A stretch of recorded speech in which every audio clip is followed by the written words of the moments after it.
The worst horror movie I ever saw was fucking great. Hello and welcome to This May Hurt a Bit. My name is James Strayer and this is John C. Myers. And we are a horror franchise podcast discussing each film in popular and not so popular horror franchises. And today we are talking about Wishmaster 2, Evil Never Dies from 1999. Not exactly a theatrical release for this sequel. Not even close. Right. Yeah, I would say we would go right to DVD, but we didn't even do that. It went straight to TV. Mm-hmm. I think it premiered on HBO. Yes. Actually. Yeah. Which is, there's a pedigree there. So let's not disparage, HBO. It didn't go straight to WGN or TBS or something. Right. I mean, the HBO of 1999 was a little bit different of a landscape, but still, right. It's not enough. Directed by Jack Shoulder, who did Nightmare on Elm Street Part 2, which that's a whole other story that we'll dive into whenever we cover Elm Street. And his strangeness with that. Yeah, and I think some of that spills over into this. You think? Okay. A lot of it, and as we get into part 2 of Nightmare on Elm Street, we'll probably talk about Scream Queen, the documentary about its star. Oh, yeah. And how the sort of anti-gay panic stuff that the movie kind of has, but a lot of that's blamed on the screenwriter. Don't want to get too much into it, but there's some weird, like this movie's really homophobic, but also like a lot of the homophobic stuff is also very homoerotic. It's just one aspect of this movie that's very conflicted. This is a very conflicted movie. That sounds like Freddy's Revenge, frankly. Absolutely. But I think there's also conflicts with just like the religious stuff and all that as well. But yeah, Jack Shoulder was offered the chance to direct the first one, and he turned it down because he thought the script was too stupid. And then, so they're like, well, you can direct this one and write it. And he went like, I'll show you a stupid script. Yes. Let's go to prison and a casino. Cool. They had so much less money in this one. Half the budget, I think. I think the first one was $5 million, and every dollar is on the screen in that movie. This was 2.5. Usually when you make a sequel, you hope that the budget goes up instead of going right to television with half the budget. Which is kind of wild because this is although it wasn't, very critically acclaimed, it made like 15 million. They made 3 times their money, but apparently that wasn't good enough. And so they just went, whatever. That wasn't good enough to invest like just the same budget over again. Yeah. I mean, I don't know how that compared to, we talked about in the last time that being the more happening during the more sort of like Scream, smart aleck kind of trend of horror. That's true. That this didn't fit in, but still it made its money. So, just initial thoughts being, this is not nearly as good as the first one. No. It doesn't have the giddy sense of play that the first one does. There are a few good goopy effects in this that I don't want to completely toss off. You can tell without the resources that Kurtzman brought to this thing and the know-how, it suffers from that. Still, like you said, there are a couple of good goopy moments, but it decides to be like, well, let's not just be an effects movie. And I think that hurts it. Like you said on our last show, just like Wishmaster knew what it was doing and it does it very, very well. Yeah. This one, tries to be, I don't even want to say it's trying to be headier, but it's trying to get into a little bit of a religious philosophy that I'm not against, but I'm also not looking for that in my Wishmaster flicks. Right. Like it's the unenviable thing of trying to expand this universe that you weren't really interested in in the beginning. No. It's largely the same. And it lacks, with the exception of Andrew Divoff, who's fantastic. It just, it lacks that joie de vivre that the first one has. Right. The joy de vivre. Yeah. After watching part 1, were you pumped, or did you think, oh, that was great and part 2 is going to be just as good, or did your horror movie enthusiast instincts take over and be like, oh, we're going for a sharp drop? I mean, I wasn't expecting this sharp of a drop. I didn't think it'd be as good, but like, this is a fairly sharp drop off, although it's hard, it's in the right place. But I think this is the first one that we've encountered where like the drop is like so severe so quickly in terms of what we've covered on the podcast. But I was pumped after the first one because like I had really kind of written off this series and been like, whatever. And then I had seen the first one before and been like, okay. But as we talked about last time, I really fell in love with it. So I was sort of cautiously optimistic. And I think I was like, it's still good. It's still good for a lot of it. But then it, Yeah. And that isn't to dismiss it completely. It's not Silent Night. It's still watchable. It's just not great. Right. It does have the feeling of, like a 2:30 on a Sunday afternoon. movie that you'd watch laying on the couch, more than like a fist pumping creature feature like the first one. Absolutely. So this one starts off in a museum of some sort, and right off the bat, I'm like, so did Beaumont just give up the statue to a museum that he'd been coveting forever? Yeah. Are we in Beaumont's man cave chambers, his room of lost souls or whatever? Yeah. Never really explained, I suppose. Maybe he got it delivered and went, oh, I just don't like this. Yeah. And then, because they show it in his Hall of Gods or whatever, but maybe he's like, this is just taking all the focus in the room. I don't like it. Get rid of it. Yep. Or maybe he got a cool new Moriarty painting that he wanted to put up. It was even better than the last. Yeah. So, yes, this does appear to be a museum, and there's a statue from the first film, even though it looks a little bit different. And I'm sure it's a different prop, but there's paintings around and jewels and all that kind of stuff. And there's a very violent robbery that happens. Yeah. I was kind of shocked at how many people got shot in this movie, considering it's just an art museum. Yeah, it's an art museum that... Not to disparage art museums, but worth shooting people over? I don't think art museums are going to be upset that you are saying there's not enough gunplay in them. Right, they're all right with that. But yeah, like it is kind of odd that it's these thieves cutting paintings out of frames, and so you think, okay, so these are probably no glass over the paintings. No glass over the paintings, but you think like, okay, so these are like some high-end art thieves or something, and then when the security guard comes in, they just start shooting at each other around a whole bunch of priceless artifacts. Good plan, everybody. Like there are several security guards in here that were very well armed for an art museum. It's life in the big city, I guess. Our lead character, who we get introduced to, like after she takes off her hood, her name is Morgana, and of course her boyfriend, who is a part of the heist, Eric. So Eric gets shot. And she's really upset about this, and she runs away, leaving him at his request in one of the better effects starting off. Like, I thought at this moment, I was like, this ain't so bad. Yes.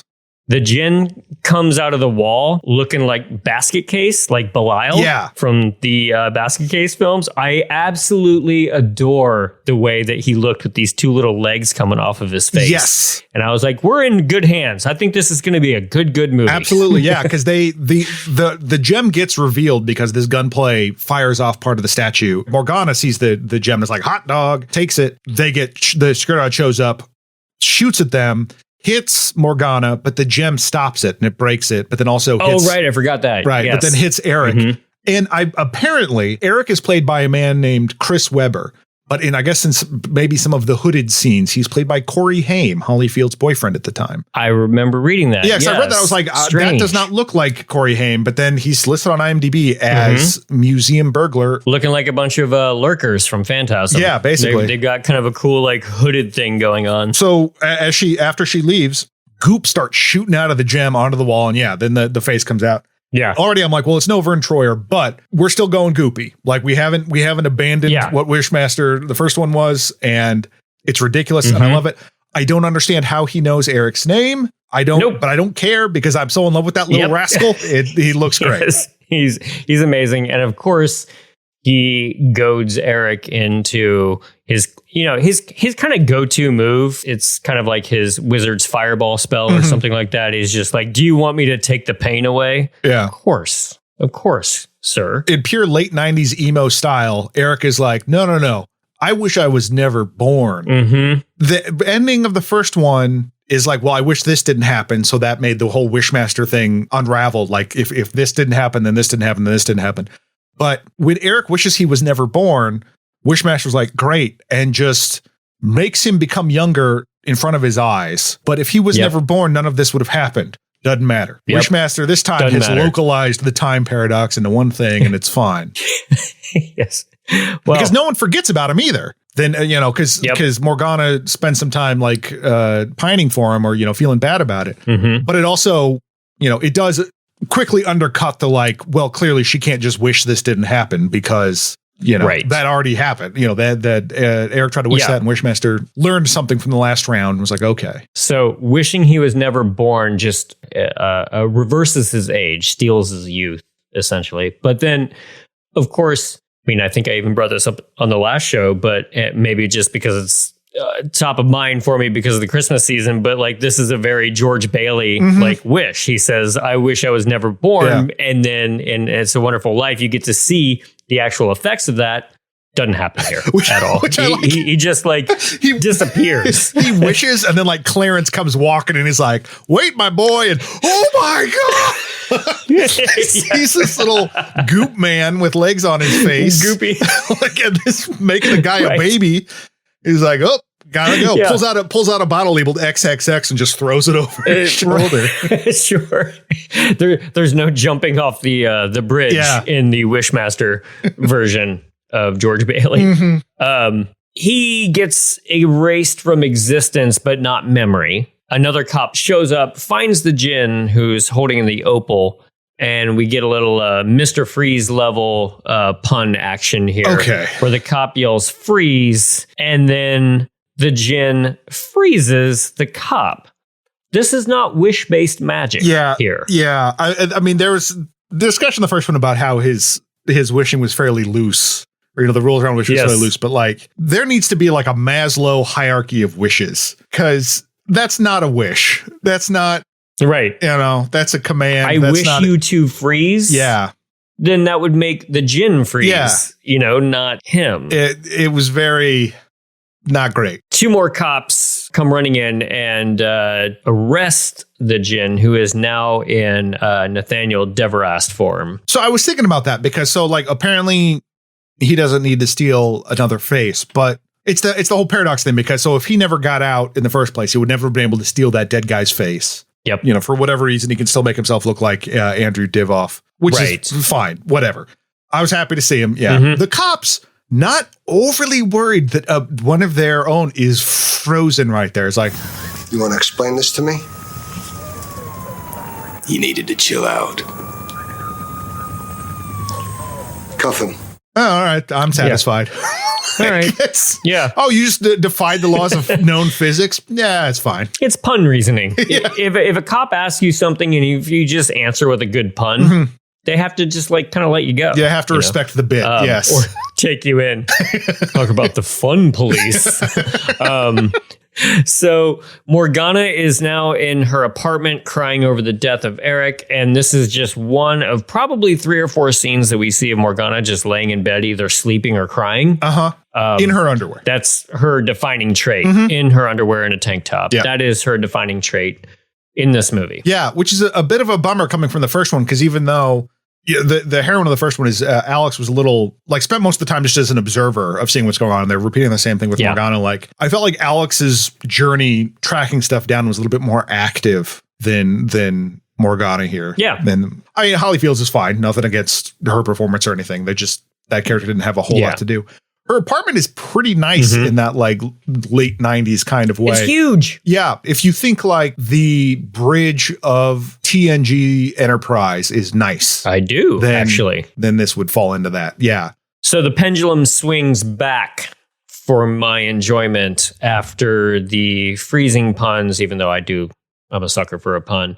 But the pendulum swings back during the interrogation scene, because I just like watching him just chew every bit of scenery and then some. Absolutely. That's fine. This is what I want. Yeah, out of a Wishmaster this movie has made me an Andrew Divoff stan, because he does eat it up. I think he's a little bit toned down compared to the first one, but he's still doing it. He's still having some fun. Yeah, and I love how he just never blinks at all. Oh, yeah. Anytime you see him on screen when he's Demarest, he just never blinks. Of course, he tries to get the cop to wish for something. The cop doesn't fall for it. Cutting back to Morgana, who is now watching a news report on Demarest, who is pleading guilty for the robbery and the deaths of the guards, whereas she knows that she shot one of the guards. Yes. Which I think we failed to mention earlier. Yes, she's feeling guilt, but also who is this guy and why is he getting away with this? Or not even getting away with it, but why is he taking himself down? Right. Why is he standing in for my crimes? And I was thinking about this because this is very strange. The best I can come up with is that Demarest is the Djinn is okay, well, I kind of, can figure out what's going on as I'm released of why this is. If I take credit for it, I get a move into the jail where I can do some wishmastering or whatever. And you could probably get the person that brought me back to hang around because they might be curious about why I'm doing this. But that's a reach. That's a jump. Again, this is a guy that's not very good at his job. Yeah. Because first of all, like, I don't know why she's not just on the lam. That doesn't make any sense to me. Why she hasn't just skipped town. Right. You killed a guy and you have these hot paintings and whatever, but she's still hanging around. Every time I've robbed a museum, I skip town. Yeah. It's a hard life. Yeah. It's tough. Every recording, you're in a different location. Yes. I always travel with my mic, even after I've stolen a painting. And I hang it right back here behind me. Yeah. It's an odd gambit from him.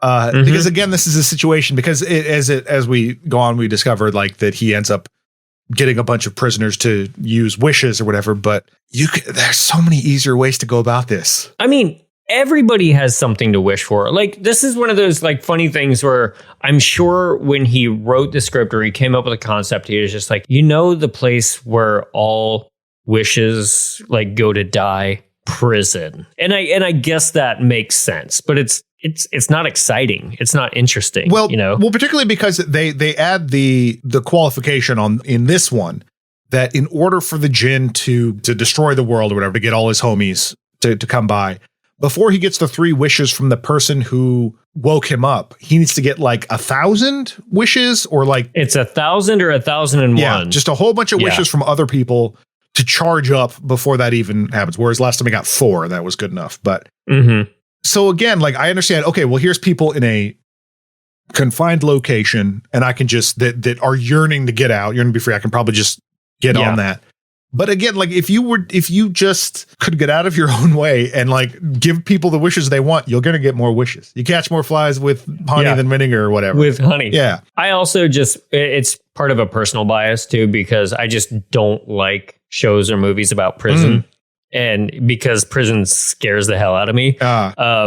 And I'm just like, every time like a prison thing comes on, I'm just like, oh, I don't want to be there. And like, I don't want to watch the Wishmaster in prison. Just hiding under a blanket watching Ernest Goes to Jail. I've done that. Yes. Ernest, look out. So yes, I get why they chose it. I just don't find it that interesting. Like you're making a movie about a magical being pick someplace besides prison. It's what they served us. But it's also kind of odd that this guy whose whole thing is like, well, I've been confined for 3,000 years. You know what? I would like to be confined some more.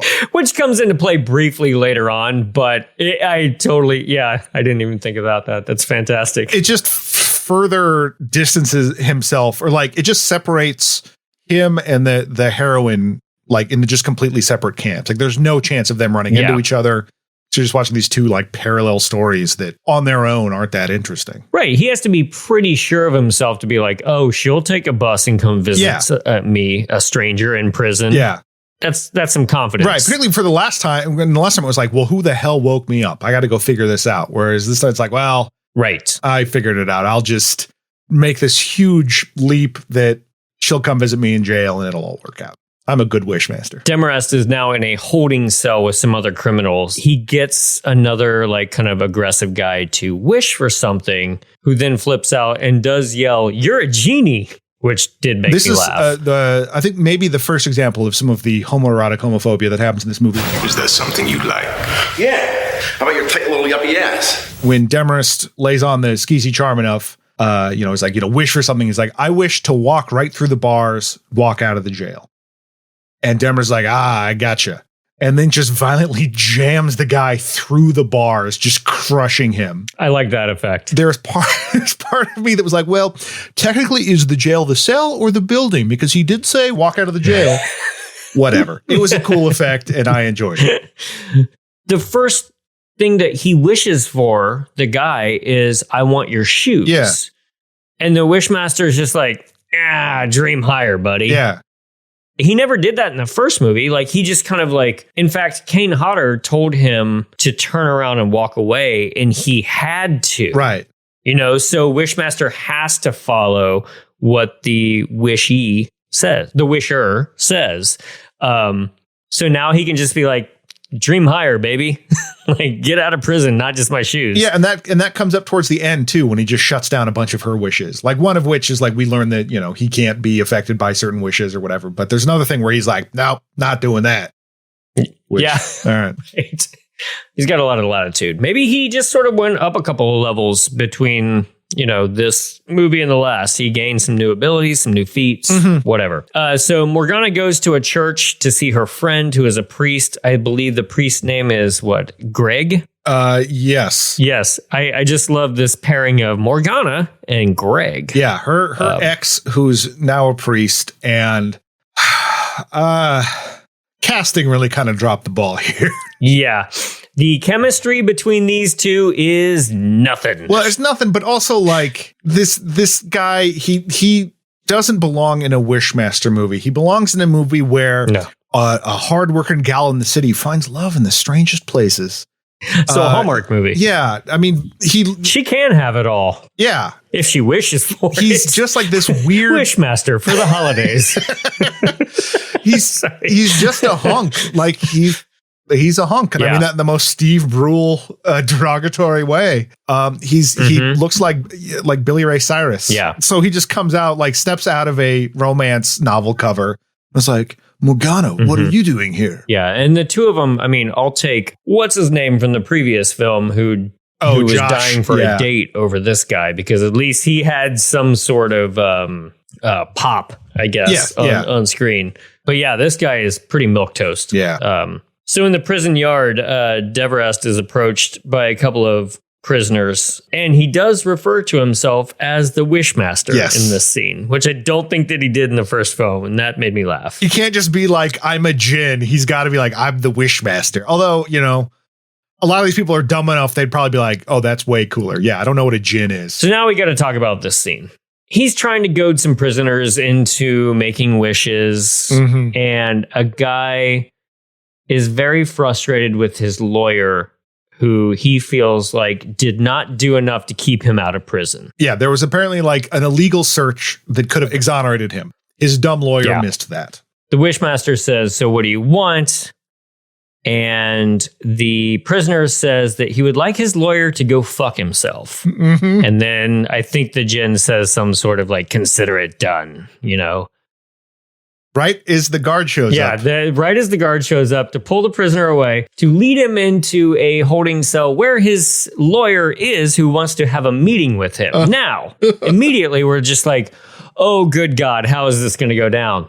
But, I mean, to paraphrase Mystery Science Theater Mitchell, this is a scene that I'll think of when I think of Wishmaster 2, and I will think of it. Yeah.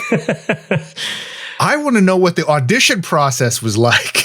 I mean, I want to know what this actor was thinking, if he was stoked to get this role, because after a couple of moments inside this prison cell, this meeting chamber, the lawyer fucks himself. Yeah, he starts going, ooh. His legs. Yeah, his legs turn around, like somehow his body, like, I can't even, it does enough that it leaves the horror of the act up to you. Because you see his like legs. Thank God. They come up from behind him, but they're backwards. And like sometimes my legs bang backwards. But I don't know. Yeah, I don't know how it all is supposed to work, but then he's just going, ooh, ooh. And the criminal in question keeps going, well, what about my case?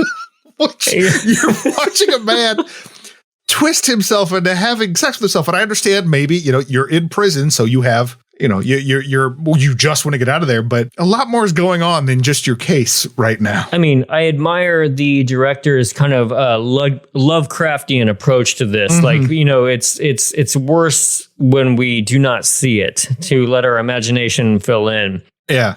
Because I don't know if like something else is bending backwards and going forwards. Yeah. And, you know, I don't know. Yeah, because I'm trying to figure, because they exist on the same plane. You know, the same x-axis. Right. So how do you tried to pause Magic, it? Baby. Yeah, I had to pause it, get out a whiteboard and work this all out. So yes, I do not know how somebody goes about fucking themselves, but it happens in Wishmaster 2. And the genius part, well, I don't know if it was genius, it was absolutely genius. They do cut. They cut before he dies. Yes. So I have to assume that he died fucking himself. Well, yeah, he either died in the Shakespearean sense or he actually died. Yeah, I was just going to say, I hope it was a pleasurable death for him in some ways. It's confusing, certainly. But that's, I mean, the little death. But that's what adds to the weird gay panic of this movie, where it's not just that he's he died being penetrated by himself, and there's nothing worse than penetration. Right. Yeah, but like I would love to, like, how do you audition for that? How do you get turned down for that? Where it's like, well, that just wasn't believable. I couldn't, that doesn't work. I don't know. I wish, and it would be humiliating. How many actors do you see for that? Yeah, it would be humiliating and probably cost prohibitive to collect the audition tapes of people from the different things. But man, I want to see it. I want to see a supercut of 40 of those guys. Yeah. Auditioning to fuck themselves. And there's some up and comer, like it ends up it's Channing Tatum or something. That'd be great.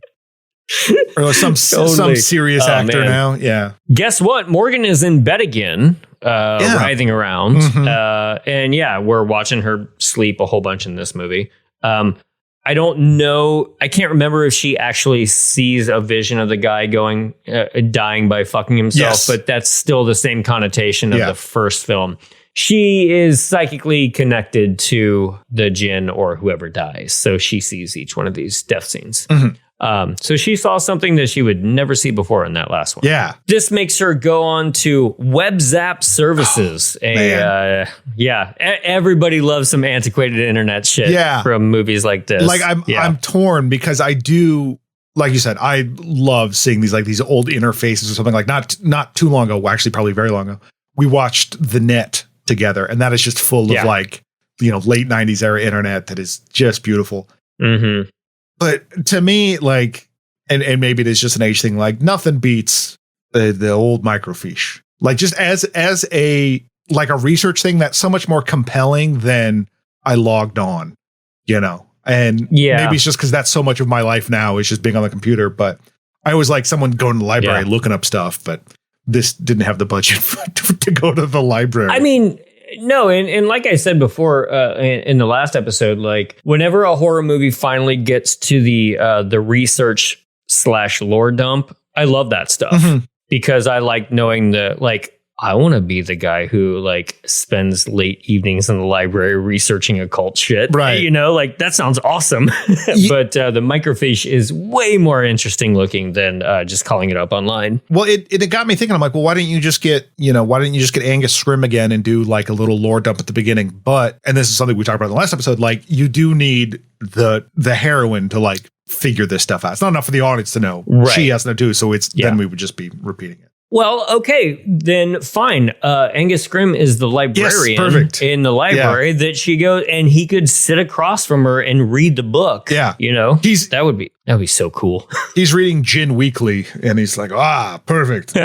Somebody else to share my passions with. No one here talks to me anymore. Yeah. So she just finds a paper on Persian mythology, which I believe was the same paper that the Wendy Derleth or whatever. Yeah. Derleth, yes. Named after the weird fiction writer. Right. So she finds the paper that she wrote. Her priest friend, Greg, comes to interrupt her and see her. And at this point, she's not convinced that Eric is dead and admits to Greg that she was part of the robbery.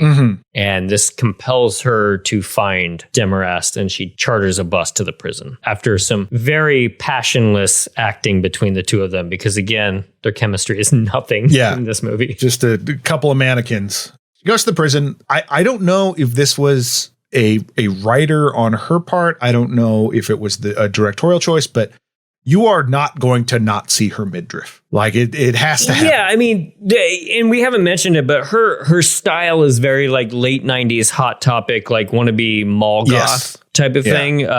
Very she's got a piercing in every place that you can have a piercing, practically. Tiny backpack, short, choppy black hair. Yeah.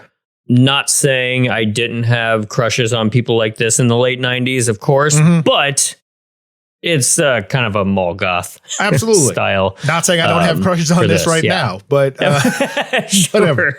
Yeah. But to that point, midriff always in view. Always. She goes to visit Demarest, and this was frustrating simply because the movie has already said, well, wishes are pretty loose with this guy. And when she talks to him on the phone, he's, on the prison-y phone. The prison phony. Yeah, she asks him a whole bunch of questions that you could easily go, do you wish to know that? And but he doesn't. Right. Yeah. I don't know if the rule is that he's maybe just playing cat and mouse. Could be, because I don't know if the rule is that he has to have the 1,000 wishes before the person that awoke him can make those wishes, or if he's like, I collected these along the way, but I still got to get the rest of the wishes. Yeah, because she's having these nightmares about a voice telling her to fulfill the prophecy. Oh, yeah. What does fulfill the prophecy mean? You'll learn that when the time is right. What prophecy? And why me? What is it about me? You set me free. And he's like, well, that didn't work out well. And then leaves. Word gets around the prison. A prisoner actually approaches Deveras and says, you're the devil and you take men's souls. But nobody got word on the guy that he pushed through the bars and completely skinned alive, which is fun. During the conversation with Deveras, she asked what happened to Eric. The young man who was shot.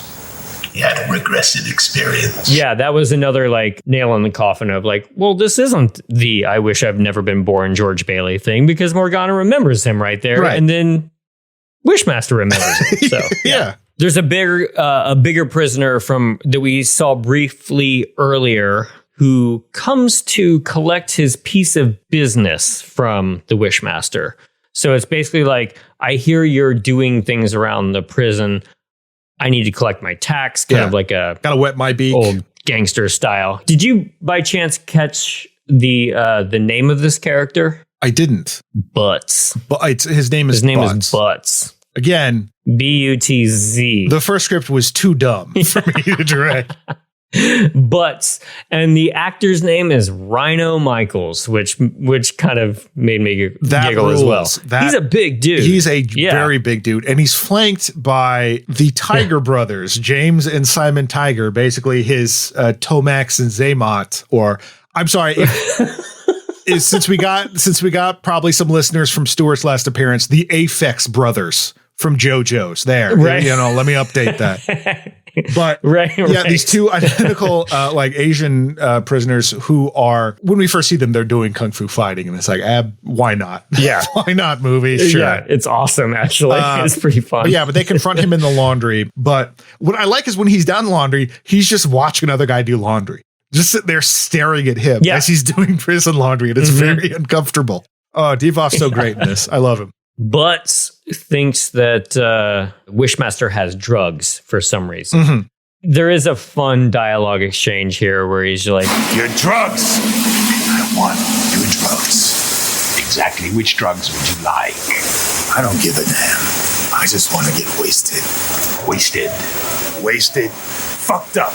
Tore up from the floor up. Stomped right into the ground. That's as you wish, and the two brothers start just beating the living shit out of Butts because he wants to get wasted. Yeah. So here we go. Another extremely loose interpretation of what a wish is in this movie. At this point, we have not mentioned yet that the main tough guard that we've encountered, Tilliver, is played by Tiny Lister, Zeus Tiny Lister, Tom Lister Jr. Always love to see that guy. Yeah.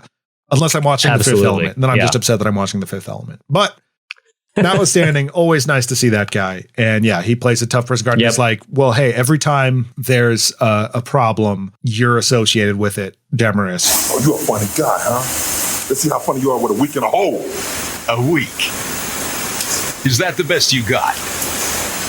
You want more? You got it, mister. I was in a hole once for 3,000 years.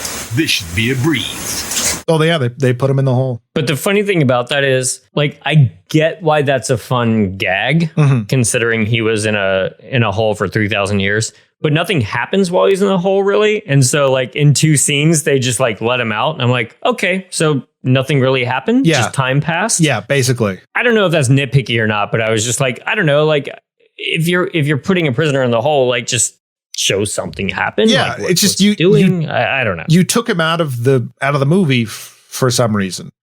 For the time frame that all this stuff happens in, allegedly he was gone for multiple weeks and this nothing happened in the interim. It just, that's not that interesting. It's like a week of time in the movie, but it's about 5 to 7 minutes of runtime of the movie. And it's just like, and we're back. Yeah. Well, and he's back. Because particularly he's just encountered a Russian mafioso guy who's like, you know, hey, I hear you're stealing souls and granting wishes. That's cool. I went in on that. Cool. All right. I'll see you in a week. Yeah. And then he disappears. Right when Demarest is released from the hole, the priest actually goes to visit him. Priest Greg. Billy Ray Pius. Yes. Right. The priest tries to banish him by saying, "Be gone, Satan." Demarest teases him, implying that he's in love with Morgana, which of course he is. Mm-hmm. And he walks out convincing that this man is not of this world. And I just thought, like, this is all it takes. Yeah. Just like some creepy guy like chewing the scenery can like convince you, if you're a pious man, that like you are not of this world now. Yep. That's it. All right. Well, I got a new goal. Well, it's also like his relationship to the priesthood is interesting because we get a little in a line of dialogue with Morgana. You couldn't love me, and so you came here. I don't know if he was running away, if it was like he had one bout of impotence and was like, shit, no one can know about this. I'm becoming a priest. Right. No one will say bad things about a priest. But yeah, so I don't know. I mean, he's committed to it, but not really. So, you know, it's an odd choice for him to just be like, oh, well, clearly you've flown in the face of my faith. And so that must mean you are out of this world. Morgana is moping around and she takes a shower. Of course. Yeah, of course. The only point of this scene is a pretty great but goofy jump scare of the Djinn in full demon makeup outside of the shower curtain. It worked for me. I thought it was pretty great. So how do you feel about the Djinn's look in this one compared to the previous one? It's a little less robust, you know, and he spends less time in this makeup. So I think that it's not as good. Yeah, like but it didn't take me out of it. It's more detailed and they managed to keep it goopy. Like they slicked it up, which is good. But yeah, it lacks something that the first one had. Even there's something to it. Yeah, I think some of it's like the horns, whatever. But yeah, so the priest, it does not go well for him, and we get a little bit more of like their relationship and them her kind of recruiting him to her side about all this. Here's an important scene. So there's even more studying. They're going back and studying more stuff. We learn about the collecting of souls and the 3 wishes from her. But then we find out that only a person who is pure can send the Djinn back to his realm. Right. So who's the arbiter of pure in this? Like, why? I never like these kind of vague rules with this kind of stuff, especially when purity means taking out all your piercings and dressing like a completely like enormously basic person. Yeah, like the old Ali Sheedy makeover. Yeah, I mean, that's exactly what I thought of. Yeah. It's basically Ali Sheedy from Breakfast Club who decides, like, I can't wear my hair and my floppy black clothes anymore. I have to, like, get made up like a prom queen, you know? Those kind of scenes, I know it's stupid to think like high school me, but man, that Ali Sheedy makeover pissed me off so bad in Breakfast Club. It made me mad in and this so now too. I'm getting it here. Yeah, because it's weirdly kind of reactionary for a thing that we've established. Like the Djinn isn't bound by Judeo-Christian religion. This does not matter, right? And so she's going through this weird like, well, I've got to become pure in order to stop him. So I'll take out all my piercings, whatever, and I'll start wearing sweaters and floral patterns. And then I don't know, and maybe this is just, I was raised Methodist, so maybe this is different in other religions. At what point did God become a Yakuza? Because her purity ritual also involves chopping off her little finger. Yeah. Okay. Like, who told you to do that? I was raised Brethren, and I always say, like, for a church to be raised in, it's a pretty good one. It's a peace church. Don't really share those beliefs anymore, but like, I think I'm pretty well versed in all the different types of denominations of Christianity. I think it's interesting. I don't know a single one where if you chop off a digit, like, sorry, you are now pure. Blood for the blood god, says the Pope. Actually, would this make my life better? Actually, if I'm searching for something, I don't know. Listeners, go to town on your pinky, says Jim.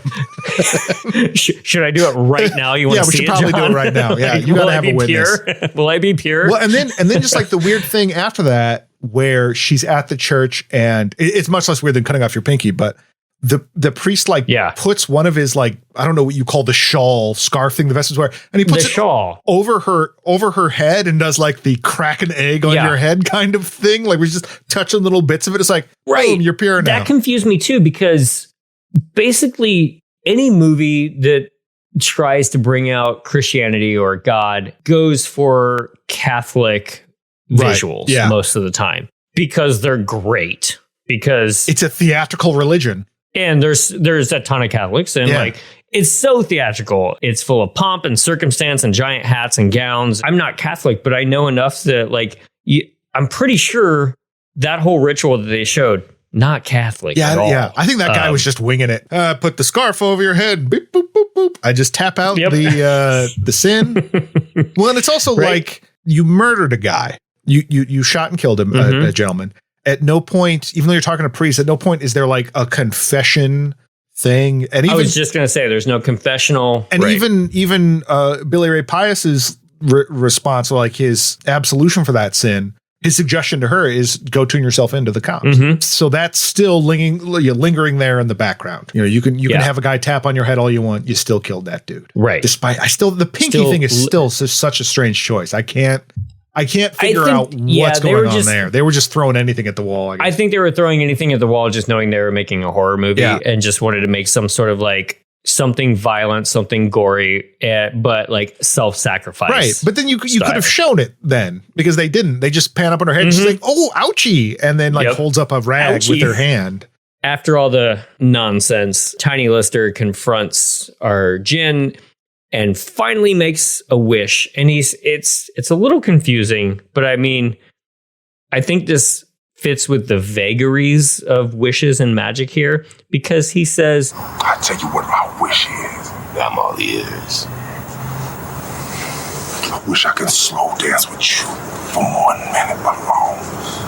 Compton style. Which I wanted to see that. Yeah. Frankly, I wanted to see Tiny Lister dance with a Djinn. And again, this is homophobic threats that are extremely homoerotic, because he's like, you're, I forget what the line is. I'll play the line, but he says, you're a naughty little girl, you know what I'm saying?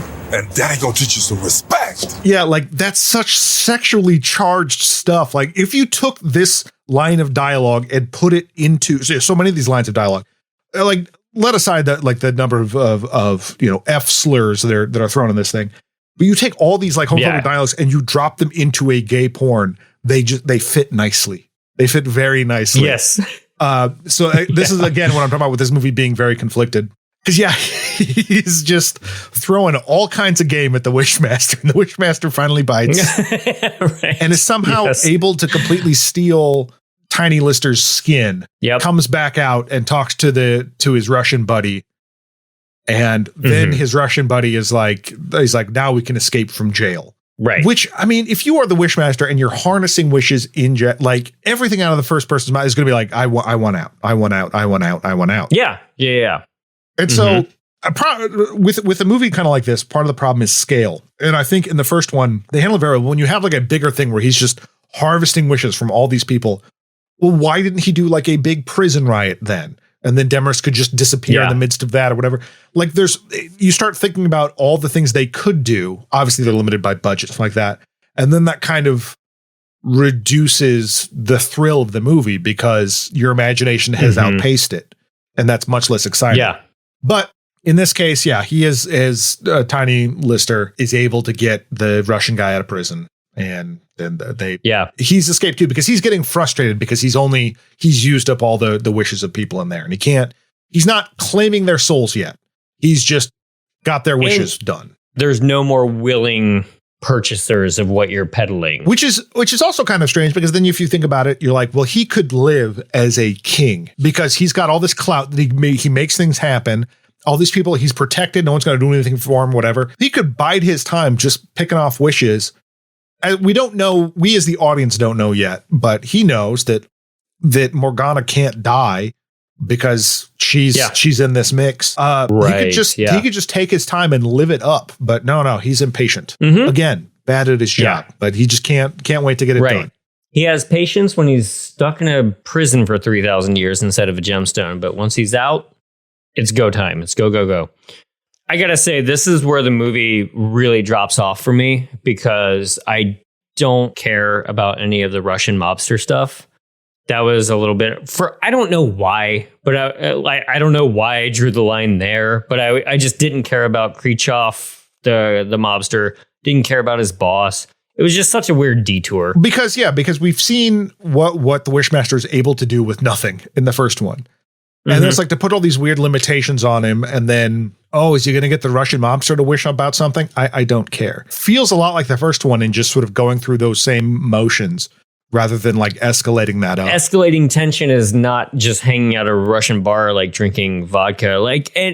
I guess it could be if it was like an Eastern Promises type of thing with Vigo being like super menacing and creepy, but like they didn't play that angle. Well, because when he gets out and they're partying at the bar, Demarest is just sitting there smoking. You can go do whatever you want. You're not in jail now. Why are you still hanging around with these yahoos? It made him like slightly less menacing because it's like there's no rules that you have to continue to hang out with this guy. Right. It's just like, why does he need to hang out with these like mobster doofuses to attain his goals at this point?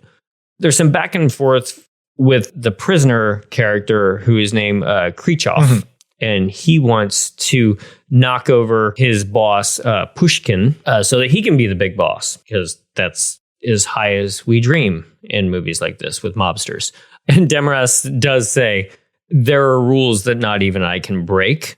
That's fun, just like letting your brain go to like, well, who rules over the Wishmaster? Who wishes the Wishmaster is what I'm saying. Right. But Pushkin is not interested in making a wish, which I thought was actually a little bit clever. Yes. Like, what do you get the mob boss that has everything? Is it Faramir, who's not even tempted by the ring? Like, I don't care. Yeah. You know? Yeah, because he's like, I could give you power. I have power. I can give you women. Yeah, that's not a problem. I give you riches. All good there. I don't want fame. Like, what do you can't offer me I give you fame. I don't want fame.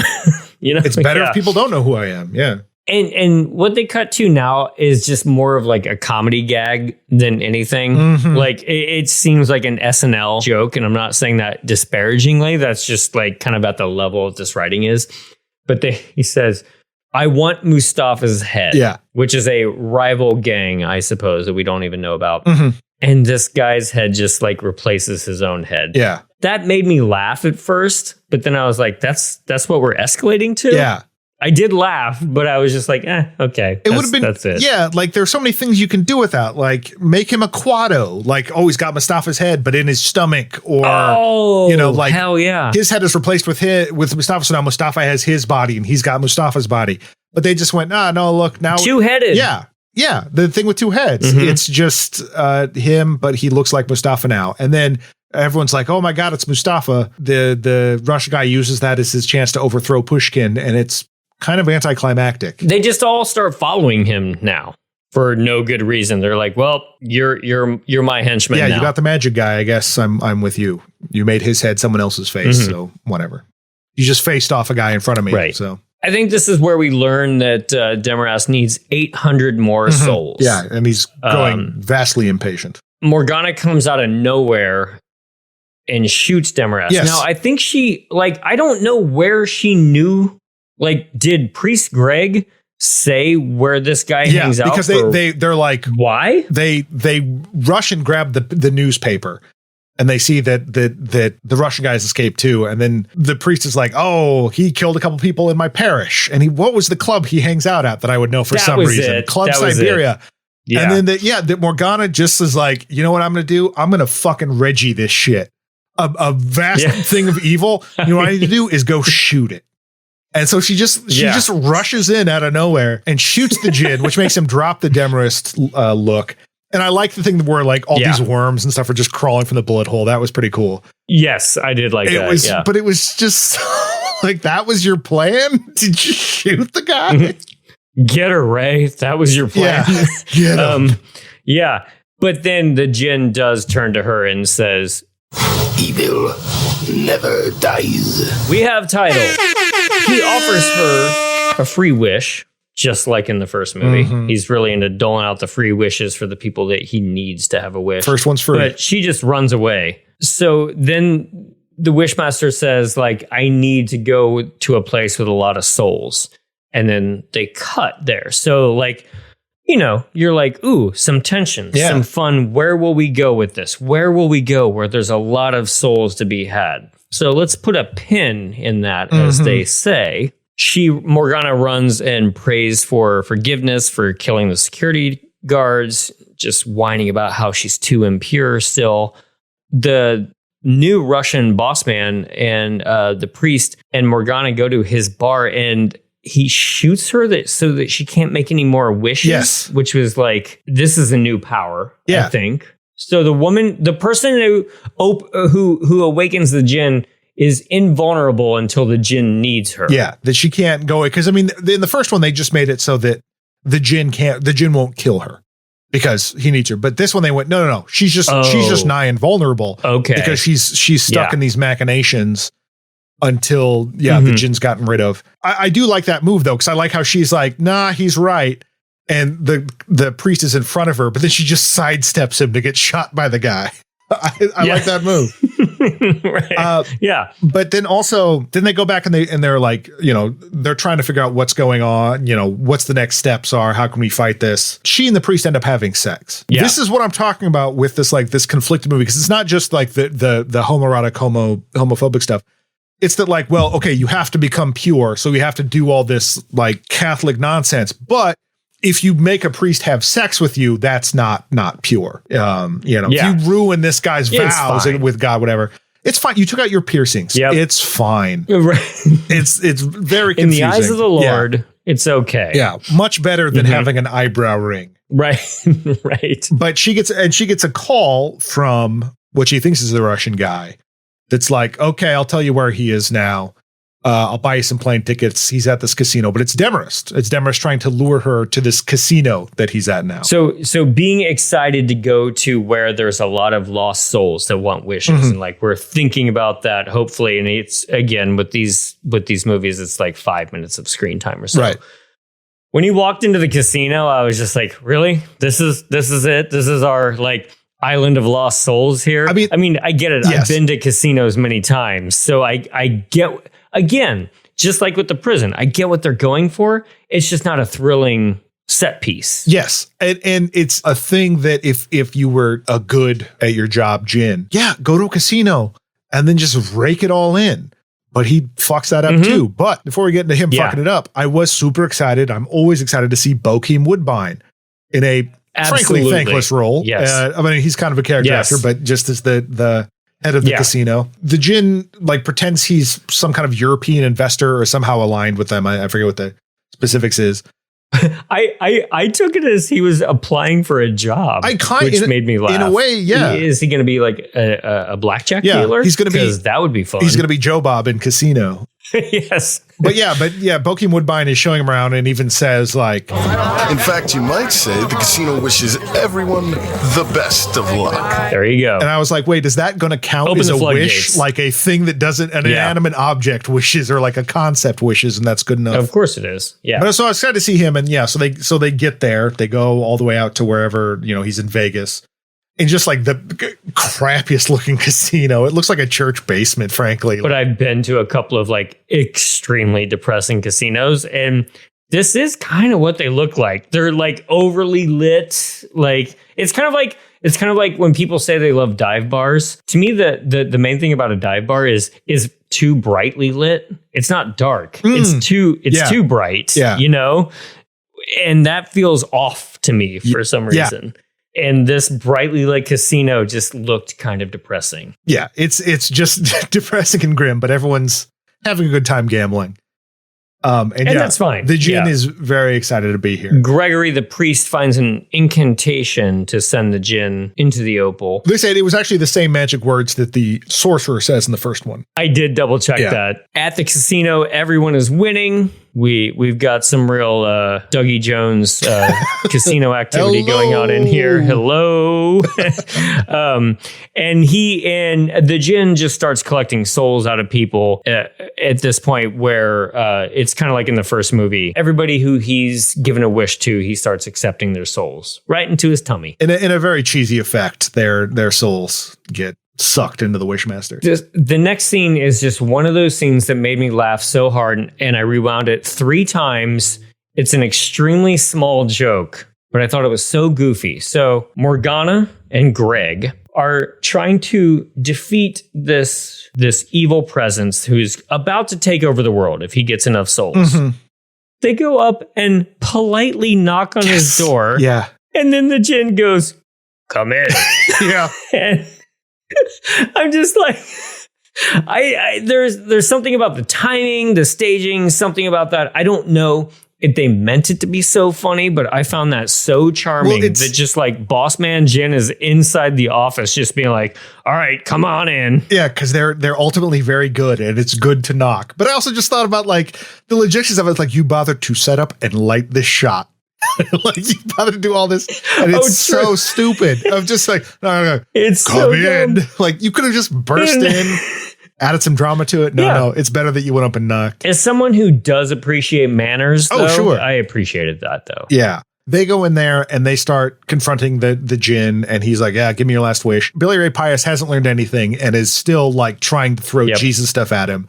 And I like when he's playing along, like when he pulls out the cross, he's like, "Oh no," and he's acting like a vampire or something. He's like, "Gotcha." Totally. Because he wishes that the Djinn would go to hell. And the Djinn does, but takes them along with him. And he's like, welcome to my world. And honestly, it looks cheaper than Inside the Djinn. Definitely. It looks way worse, but whatever. Yeah, it's fine. He gives a little spiel. But this is where Greg is crucified, though, right? Yeah, it's a very like Ken Russell, Lair of the White Worm, Altered States kind of thing. It's exactly what I thought. Yeah, just projected background, and he's in there. So I got a kick out of that. But I love that effect. Like I thought that the crucifixion bit looked pretty cool in that kind of cheap sort of way. Yeah, it was a neat nod of that. And she develops stigmata too. Yes, which inexplicably, but okay, why not? But it worked. I was fine. But also just like that, it plays in a little bit to what little character the priest has. That he's like, isn't this ultimately what you want?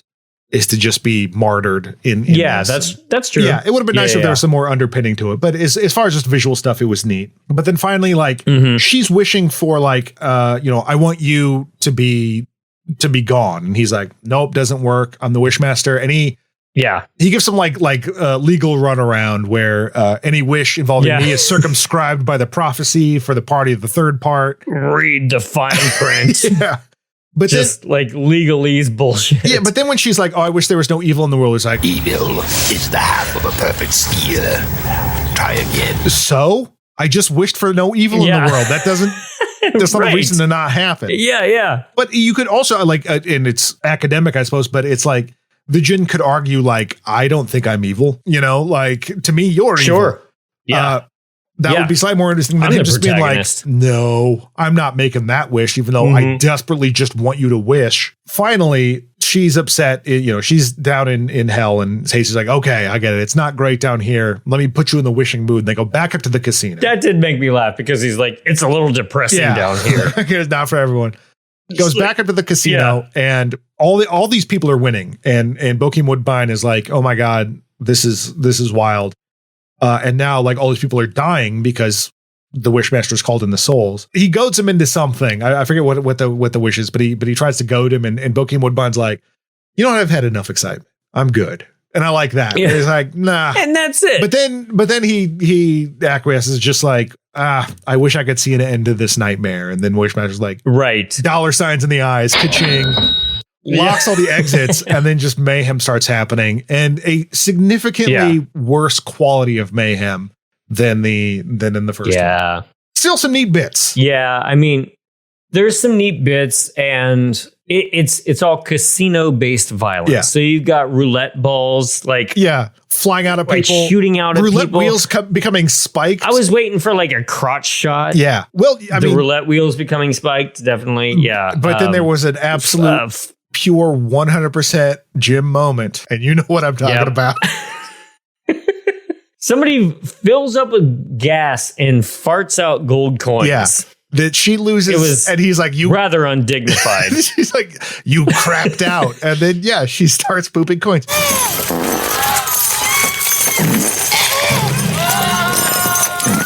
Again, dying to see the auditions for this, where it's like, "Look, I believe you're pooping, but I don't believe you're pooping coins. We'll call you if we need you." That's a great one. Or like when there's one guy that just starts like bursting apart and goop starts flying out, which is great, but.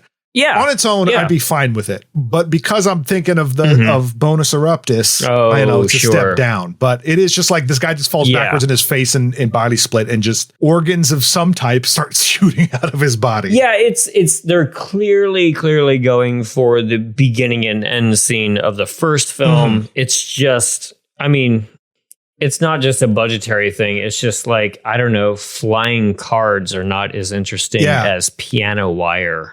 You know, it's just not as creative and fun. There's just not you can see, I think in the first one, particularly compared to this one, looking back, the first one now seems to have like so much more of like a Sam Raimi influence in just the theatricality of it, like the zooming cameras and all that. Yeah. It's done in a much less interesting way. Well, you said Gambit earlier and you got flying cards. I guess that's true. You know, I don't know what you wanted. Yeah. Based on the first film, you're like, how is our protagonist going to outsmart the Wishmaster, pull one over on them? And so she just wishes that the man that she shot was alive again, which is like on its head. Okay, that's fine because she's showing that she's pure and she's atoning for her sin. Right. Maybe, I don't know, but it shows the cop that she shot coming home and visiting his family. And my first thought was like, why isn't he all goopy and like undead and gross? Like, because the Wishmaster always does that's an easy wishes that are perverted. Yeah. I wanted him to like rise from the grave with a bullet hole in him and just start like clawing his way. Yeah. It's such, I mean, because the first one, the wish of like, I just wish he wasn't drinking was like the simple enough wish that like you can't really do anything with like, it turns out I gave him a heroin problem. No, you can't do that. Whereas if it's like, no, I wish he was still alive, then you definitely have that. And then just that there's all kinds of questions. Where has he been for the last few days? Is his family mad at him? Whatever. No, they're excited to see him. But that's enough to make her pure enough that she can then grab the gem and say the magic words that undoes stuff. And then again, this is compared to the first one where he's getting sucked into the gem. This is just him standing there as some like badly sort of CG'd stuff comes out of the souls comes out of his tummy and goes back to the people and they're all fine. So they just undoes everything like the first one. Eventually, like, so that happens. And then, and I'm just curious about this because I'm just curious how you pitched this effect. Because once those are all done, then an apparition of the Djinn starts coming out of the Djinn's tummy and it's like reaching towards the gem. Yeah, I didn't understand that. And then that. when it cuts back, it's like, well, he's getting sucked into the gem. But it's like, well, then why was he in the... Like, I just don't understand what was happening there. But he ends up getting sucked into the fire opal and then it's all fine. Doesn't even cackle at the end. The other bit about this was, so she had to show that she was pure. She had to cut off her finger. And I believe I remember something being said like, you know, she has to be in God's light or like purified by God, or I wish I could remember the line, but that kind of writing always frustrates me because I don't have a problem with them going like kind of like a religious angle on this, because they have, even though the Djinn is outside of God and Satan in this world, in the mythology, it says something like before angels, there were jinns, right? Yeah. You know, before God, there was jinn, you know, so it is within that context. So I don't have a problem with it being like a religious solution. But my problem is always just like the writing of this kind of thing where it's just like, oh, you just have to be like blessed by God. Right. Well, it's also and like that to me is a all purpose get out of jail free card, I think. Well, and specifically tying it to Catholicism, where it's like, look, okay, yeah, this happened in Persia, but we all know Persian religion is made up. What you need to do is Catholicism. You know, like it just ignores all these other religious practices of the time that this was happening in. And it's like, no, but they hadn't figured it out yet. They were just fooling themselves. Yeah. Really what it is the Pope. And It's a little strange. There's ways to go about that, I'm sure, but it felt very alien compared to the rest of everything that's happened thus far. And again, stuff flying in the face of Judeo-Christian ideas or something, when he's like, this cross doesn't work and all this other, the priest saying stuff doesn't work. But the idea of you cutting off your finger and then a priest touching your head in certain places, no, that's fine. And that actually is the good stuff. Yeah, and I actually, just as far as personal preference goes, like I actually do like religious-based horror. Oh, sure. Because I like the mythology of that kind of stuff. Like, hey, we're going to talk about the prophecy films eventually. Yeah. And those are just like fun. Like, you mean you got devils and angels? I mean, The Exorcist. And, like, come on. Yeah. Exactly. Like, I love that stuff. I just felt like it was a little bit more shoehorned absolutely. in here. Yeah. With a little bit of like get out of jail free card. Like if they would have like established a little bit of like there are gods and devils and jinns and like it just would have felt like a little bit more developed. Yeah, like there was enough wiggle room in the first one that let you kind of mess with that. But this one they're explicitly going, nope. But then absolutely. Yeah. It feels a little strange. There was wiggle room in the first one, and in this one, the way you defeat him is through a religious practice. Is specifically which makes it a little harder to swallow.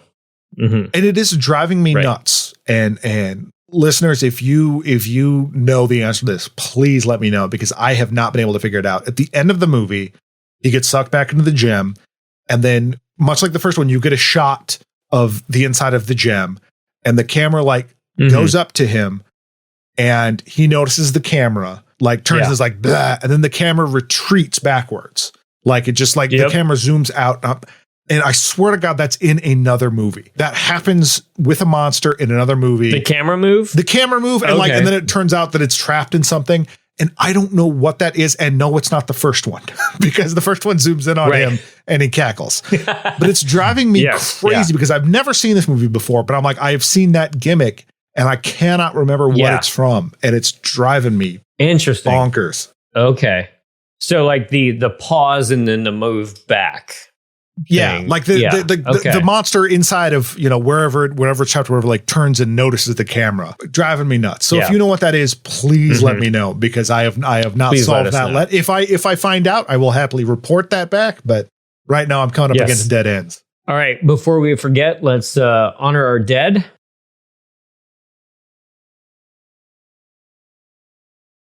Eric, played by Chris Webber, erased from existence. Security guard, played by Al Foster, frozen to death. Predator, played by James Destiski, smooshed through jail bars. Lawyer, played by Scott Clace, fucks himself to death. Tilliver, played by Tiny Lister, face torn off. Farallon, played by Bokeem Woodbine, face eaten by frogs and locusts. Pushkin, played by Levani, soul taken. Butts, played by Rhino Michaels, soul taken. Grease, played by Robert Lasardo, soul taken. 8 casino patrons, souls taken. Greg, played by Paul Johansson, crucified. 3 casino patrons, bashed with roulette balls. Casino patron, slashed with roulette table.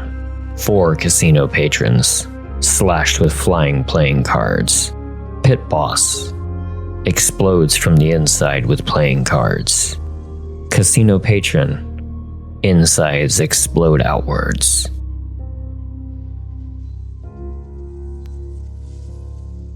Honoring the dead in these movies is difficult. Because in keeping our number, because we were all wrapped up in how exciting the first Wishmaster was last week, and we forgot to make our predictions. Yes. 40 people died in that first film. So our body count is already off the charts for just a first film. But then you get into the, I want to throw out the idea of once you trap the Wishmaster, the deaths don't happen. Okay. Because then we'd be down to 0 for each one. Yeah. So because I bet this continues. Yeah. It's hard to track all the deaths in these giant party scenes. And I have rewatched the bits. I have looked at wikis as well. I do want to acknowledge one of the wikis that I use sometimes real quick. So yes, I do use the listofdeaths.fandom.com to double check my work on some of these. And some of them I don't agree with either, because I'm just like, that person didn't actually die. Right. Or like some off-screen deaths. So sometimes I play fast and loose with this. It's really difficult to track all the deaths in a Wishmaster movie. Yeah, like the person, and that's cool. The person that turned to the tree in the first one, did they actually die, or like did there? Because like it seemed like their nose and mouth was sealed off, but they're a tree now. So do they need to breathe? Yeah. Whatever. There's questions. It's not cut and dry. Did they ascend to a higher consciousness? Sure. Yeah. You know, are they now an ent? Right. Yeah, but it does kind of throw the numbers off. But yeah, we are looking at some big numbers for this whole thing. Part of me wants to take the easy way out and just be like, oh, just anybody who didn't die in a party sequence. But that's not really fair to all the special effects that went on. Right. Yeah. So I don't know, man. I don't know how we're going to solve this, because if we look at the law of averages for this, that means that there will be like roughly 160 deaths in these 4 films. Right. But my guess is that as we've gone on, so already from 1 to 2, gigantic budget cut. And it's only going to get smaller. So my guess is the death count is going to get even. It's there. We're not going to have party scenes anymore. I mean, I could be wrong. We'll see what happens in 3 and 4. But I guess if it's a party scene, it's more like a get together scene. Like it's much smaller. That is absolutely where I'm thinking. Like, I bet part 3 has more of like a 7 or 8 people that do the wishes. Mm-hmm. And that's their death scenes. But yeah. So I'm gonna just round off, and if we're doing Price is Right rules, I'm gonna say in total 150. Okay. I'd say, because you said there's 40 in the first one, there's a bunch in this one. Oh, that still seems too high, but whatever. I'll stick with it. I'll just say an even 150. Okay. You're going to do 150. I'll do 110, because I'm going to make a big assumption that part 3 and part 4 are going to drastically drop off. I think you're absolutely right, but I'm holding out hope. This is based on nothing than like, I hope these don't continually get even worse, but they will. But whatever. Yeah. So they will. I'm going for 150. I'm shooting the moon, going 150. And this is such a great example of when I was thinking about the bit of the honoring the dead, I was just like, oh, this will be fun in like a slasher movie way to give each actor like kind of like their official thing. Not in a Wishmaster movie. Yeah. That blew that idea completely out of the water. I mean, it's one thing to like in Jason X be like, okay, we're not just going to count Solaris because like 20,000 people die or whatever. But every movie in this has a Solaris. So it's like, well, what do you do? Right. Yeah. So I don't know. So final thoughts for part 2. I don't know. I can't say that I loved watching it. Thinking back on it, I like it a little bit more than when I was watching it. Yeah. Because the good outweighed the bad, but it wasn't nearly as good as part 1. I'm in agreement where it's a huge step down from part 1. Just a tremendous step. Mm-hmm. It's not as overtly campy, theatrical, fun, but I really become enamored with Andrew Divoff, and his stuff's fun, and there's enough there that keeps me going, but yeah, it's really, it's not as good. And this is, from what I understand, this is the last one with Andrew Divoff. He's out after this. I was just going to make a joke and just say like, well, I can't wait to see if he pulls us through for part 3 and part 4. Nope, he divs off. I don't think that's the case. He's out. Off. He's going to div, as the kids say. He's going to dip out. Let's start a new lexicon. But yeah, so we'll see when it comes, but this may be the end of the good times. We'll see. 3 and 4 may hurt a bit. 3 and 4 may hurt a bit. This already stings slightly. But hey, that's the purpose of this podcast. Making sure we get all of them in. Mm-hmm. We will get to part 3 and part 4 and offer our very important commentary on both of those. I've been having fun noticing some of our listeners already going on to part 2, which is pretty fun to me. That like, I love the idea that people are watching these along with us. I know it can be a time commitment, and that's part of the reason why we're going to every 2 weeks, so that everybody has a chance to watch these along with us. Some weeks I have a lot of free time, some weeks I don't. And so I get it when people can't just watch 4 Wishmaster movies in a month. But thank you for sticking with us, those that do. Yeah, completely. Yeah. So yeah, if you watch Wishmaster Part 3 and 4, you absolutely earn it once we get around to like Nightmare on Elm Street, you know, like a bigger one. You're one of the true heroes. But discovering these smaller ones is, I don't know, it's a lot of fun actually. Yeah. Like you can't just do the big ones. Right. Yeah. And you know, like I said before, like I had totally just been like, ugh, this thing, don't care.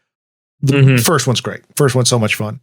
And this one, without getting too much into because we're already running a bit long, extremely long, but this does lean in more into my opinions about Wonder Woman 84 compared to the first Wishmaster, of it being a more reactionary, like don't even bother to wish for things. But I'll save that for next time. I'll see if that extends outwards to that. But I was going to say, we forgot to dive into the Wonder Woman 84. We were having too much fun chatting with Stuart, but that's all right. I have plenty of opportunities to spout off about nonsense in the next 2 movies. Especially if part 3 gets really, really boring. Well, really if part 3 gets like super religious, where it's like quoting Bible verses at us. You know, we'll see. Oh, sweet. Yeah, I don't know. We'll see what happens. All right, everyone. Well, thanks for watching Wishmaster 2 with us, and we'll see you in 2 weeks for Wishmaster Part 3. And you can watch that along on Tubi with us. Yeah, or if you have the Blu-rays for whatever reason, fire those up. Yeah, believe me, I almost did it. If you're Andrew Divoff and you got those, fire them up. Right. All right, we'll see you in a couple of weeks. Bye-bye. This has been a Two Penguins media production. It was produced by James Strayer and edited by John C. Myers. Logo by Ethan Kimberling and music by Michael Arthur Holloway, who you can find on Bandcamp. Follow us on Instagram at This May Hurt a Bit Pod and on Twitter at Hurt a Bit. Email us at thismayhurtabit@gmail.com. And if you are so inclined, rate and review us on your favorite podcast app, and we'll see you next time.